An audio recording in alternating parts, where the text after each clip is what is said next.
The economic relationship as at the crux of everything that we do today in the world. We always talk about multi-alignment, which is that India is with every country in the world. You have to make up your mind which side are you on. Here, since President Trump took over, every country in the world is speaking our language. Prime Minister Carney recently said variable geometry. Now you need friends across the world. First thing that India and Canada will get together is we are both equal. We are today the fourth largest economy in the world, and Canada is a G7 country. What makes us strong is the ability to make the best of both our nationalities. So for us, this relationship matters a lot because of the diaspora and the economic variable that is there.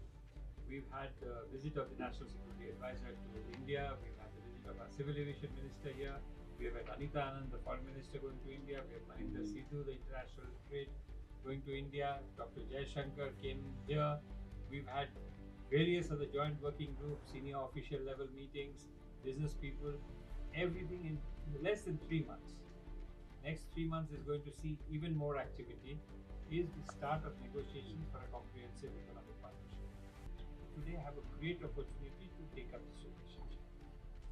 Canada is now putting in a large amount of money into infrastructure spending, into AI, into all other different things. What is it? If there is infrastructure projects, if there is a $200 billion that Doug Ford today told me in the morning he's pumping into the economy for infrastructure, we will surely increase. Because what have our two prime ministers said? That we take the bilateral trade from 23 billion US dollars to 50 billion in 5 years.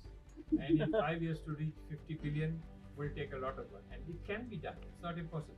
This evening, as Indira ji said and Kapil ji also said, is meaningful for Indo-Canada Chamber of Commerce. As I said in the earlier meeting with the HC, that's it, the new ICCC with the new board, and we can think of no better way to begin this by welcoming His Excellency Srivastava Patnaik to ICCC for his first official visit. Your presence underscores the enduring importance of Canada-India relations and the renewed momentum which we are witnessing in trade, investment and people-to-people engagement.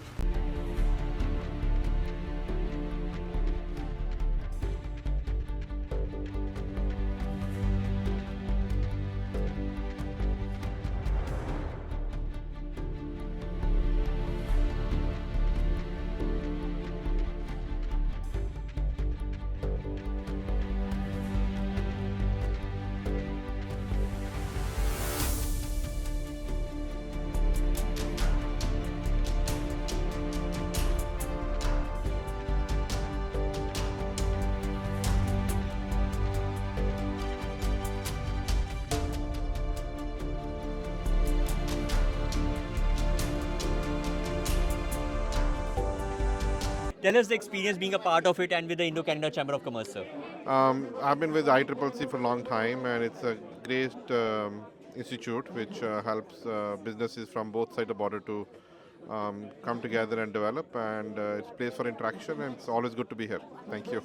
Hi, His Excellency Dinesh ji का हार्दिक स्वागत है ICCC में। और उन्होंने जो आज insight दी है business और ट्रेड को लेके, किस तरह से बिजनेस और ट्रेड कर सकते हैं, B2B बिजनेस कर सकते हैं, उसकी इंसाइट बहुत महत्वपूर्ण है।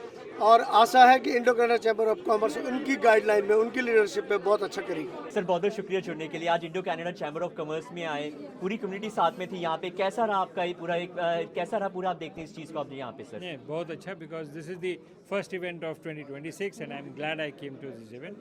The ICCC is an old chamber of commerce since 1977, has done a lot of good work, but times have changed now. ICC needs to orient itself to the new times that are coming, and they're doing it. The new team that is in charge in ICCC is very forward-looking, looking forward to doing much more things. The High Commission is ever ready to help them to bring up the India-Canada corridor. We are now going to start negotiations on a comprehensive economic partnership agreement, and the ICCC will become important in trying to bring to us the interests of its members as well as of the trading and business community. Ma'am, thank you so much for joining. Council General of India has taken an initiative regarding helping the women in distress and domestic violence and everything. Tell us how you feel about that in right now in Canada. This is such an excellent initiative Council General of India has taken, and we recently came to know, and then there are so many families who are actually struggling, and they sometimes don't know, it's they're very shy or very hesitant to reach somebody. You know, they don't know what to do, where to get help. And this initiative will give them like this kind of home that they can go call some, it will feel like a family, you know, that somebody there to hear and somebody they can reach there, because sometimes there are women, due to the cultural boundaries, you know, they do not open up to their problems and they keep it to themselves and then they keep like suffering. And now this way, at least they'll have kind of one family, kind of family support, you know, that they'll be able to reach there, and that will be really, really, I would say, excellent initiation. The relationship is important because of many reasons. But the main thing is the economic relationship as at the crux of everything that we do today in the world. In a global situation where things are uncertain, everybody now needs to make sure that there is some certainty in the economic progress that the country has. And what we've been saying for a long time, what have we been talking? We always talk about multi-alignment, which is that India is with every country in the world. We sit as comfortably with Russia as we sit with US, as we sit with China, as with Europe, with every other country in the world. And at that time, people used to tell us that, you know, you are fence sitters. You sit on both sides. You have to make up your mind which side are you on. You're with us or with the rest of the world. And we used to tell, no, we are with everybody, because that's what we call multi-alignment. And since last year, since President Trump took over, every country in the world is speaking our language.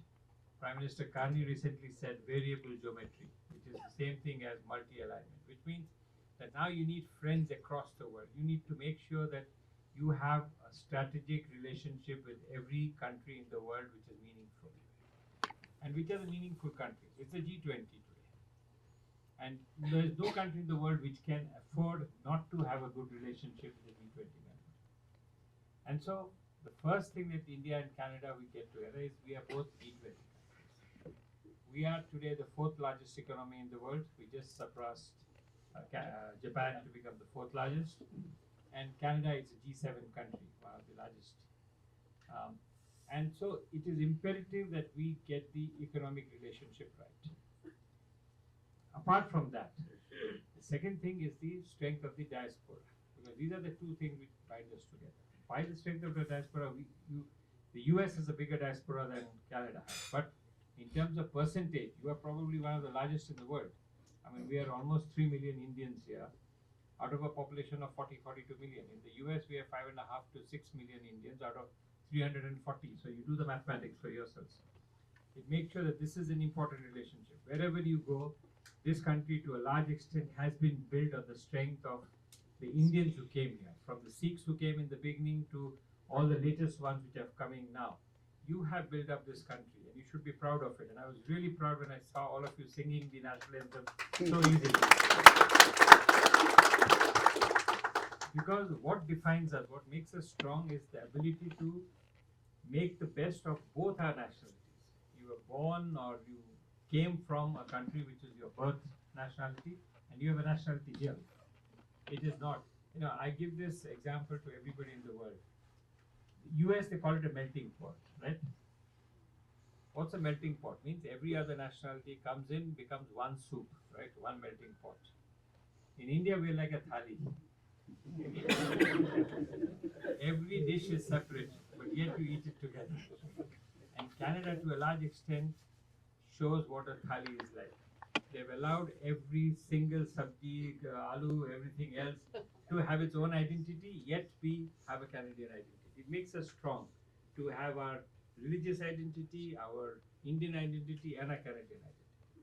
So for us, this relationship matters a lot because of the diaspora and the economic variable that is there. Rest all politics, cultural, other things come piggybacking on these two things. So if this relationship is important, what do we need to make it even stronger? We can focus on the diaspora, but that I'll come to later on. But first is the economic one. And in the economic, in the last 3 months since I've come here, we've had the visit of the National Security Advisor to India. We've had the visit of our Civil Aviation Minister here. We have had Anita Anand, the Foreign Minister, going to India. We have Maninder Sidhu, the International Trade, going to India. Dr. Jaishankar came here. We've had various other joint working groups, senior official level meetings, business people, everything in less than 3 months. In fact, somebody in the Canadian Foreign Office was telling me there's been more activity in the last 3 months than in the last 3 years. So, in a sense, this is a premonition of what is coming. Is that we are going to see the next 3 months. I mean, we just had a break for holidays now. Next 3 months is going to see even more activity, including very high level visits. So look out for it and you will see what more is happening. But more important than that is what the two prime ministers announced in Johannesburg on November 21st or 20th is the start of negotiations for a comprehensive economic partnership agreement. Now, the comprehensive economic partnership agreement is a trade agreement plus plus, which means trade is only one of the parts. It also have financial inclusion, it will have financial instruments, it will have people to people, mode 4, it will have the whole gamut of economic relations between two countries. Now, a lot of people told us it's more difficult to do a larger economic partnership agreement because there are too many variables. To put all the variables together would require a lot of negotiations. But the two prime ministers at the top realized that that is important because the signal it gives is that we are willing to work on all sectors. It's not just trade. It's people to people, academics, academic collaboration, research, innovation, critical minerals, oil and gas, you name it, everything. Which means that we today have a great opportunity to take up this relationship. Because despite all the good things we say, our trade is still very low.